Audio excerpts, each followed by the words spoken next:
In the Sejarah Melayu, the Malay annals, it tells of a king, Rajah Suran. Rajah Suran, who ruled over vast areas of India.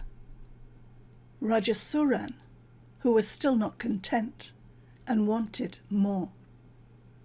He wanted to be like his great-great-great-great-great-great-great-great-grandfather, whose name, funnily enough, was Alexander the Great. Now, I learned about Alexander the Great in school. I don't remember much, except that he loved his horse, he died very young, and he conquered half the world. And it was that last bit that Rajah Suran was interested in. He made the kings and princes of the nearby kingdoms bow down to him and pay him taxes of rice and gold. But there was one king of one kingdom who refused to bow down, and that was the Emperor of China. This made Rajah Suran so angry that he made a vow to invade China.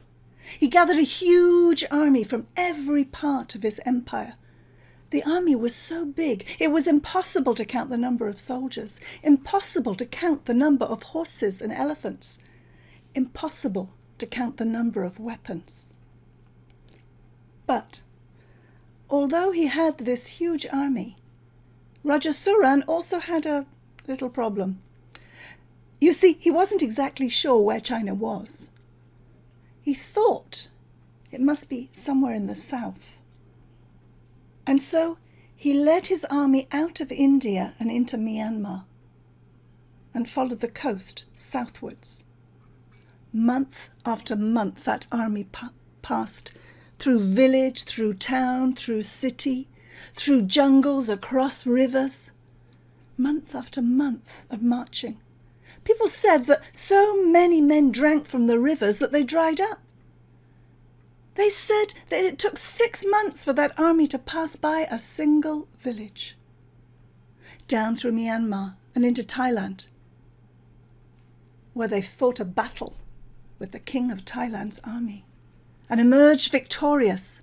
Then further south into Malaysia, month after month after month of marching, until at last they stood on the beaches of the Straits of Johor, looking over the water to Singapore. But of course in those days it wasn't known as Singapore, it was Temasek. And here they stopped and built rafts to ferry them across the narrow straits.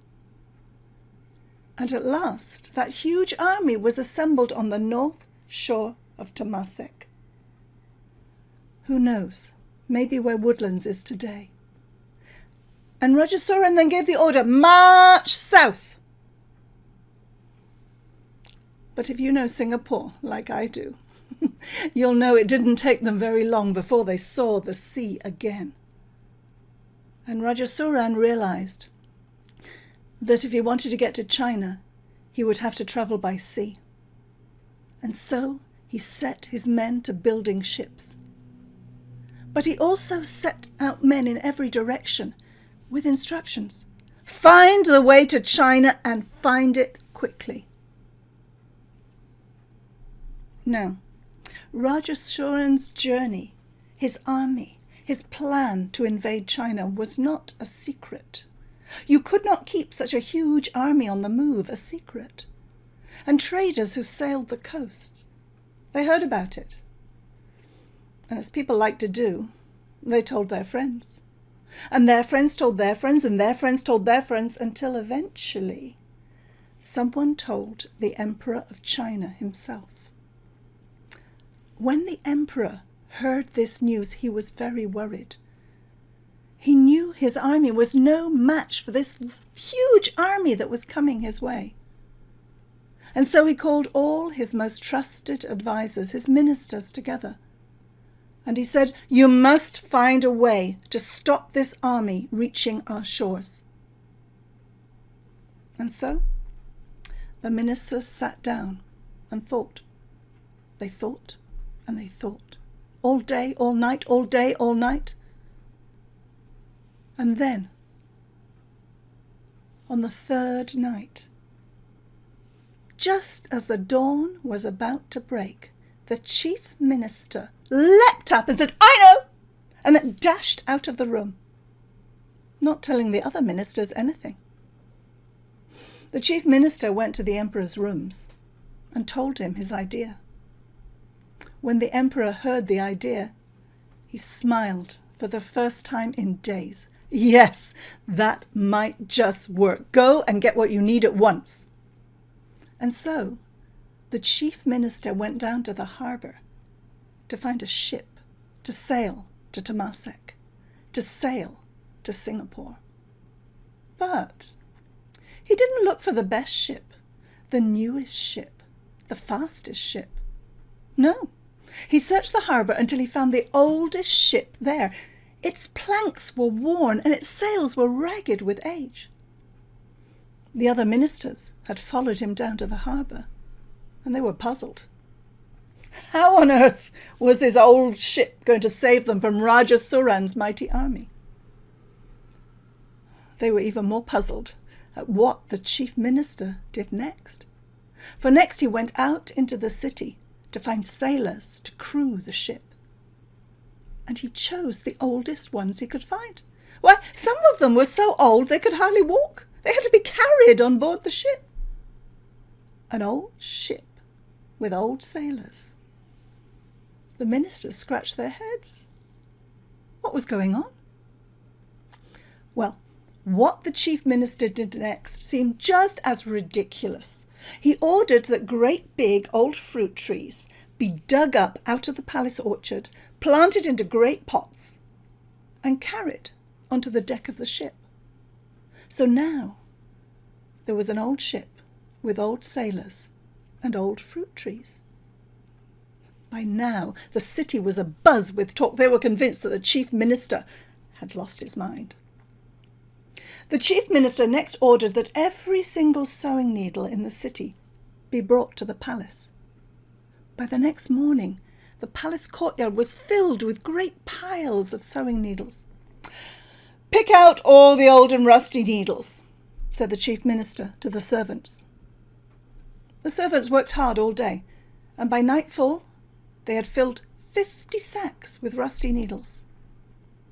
One of them approached the chief minister. "Sir, we've taken out all the old and rusty needles, and we have 50 sacks of them. Shall we throw them away?" "No, don't throw them away. Put them on board the ship." So now there was an old ship with old sailors, old fruit trees, and old rusty needles. The whole city was convinced that the chief minister and the emperor had lost their minds.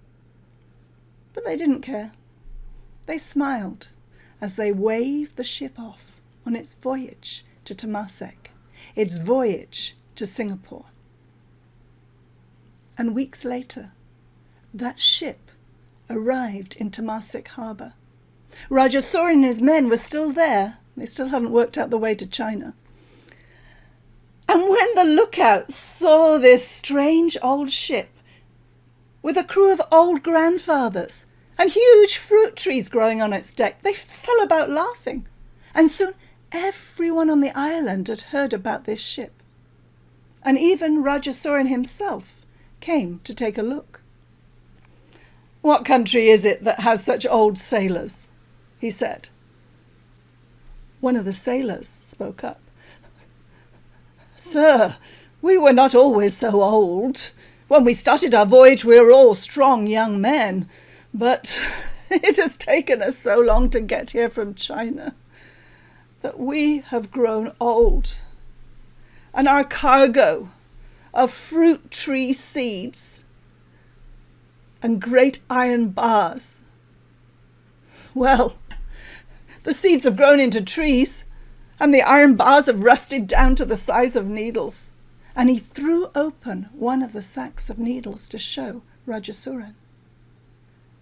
As Rajah Suran gazed down at those rusty needles, he sighed.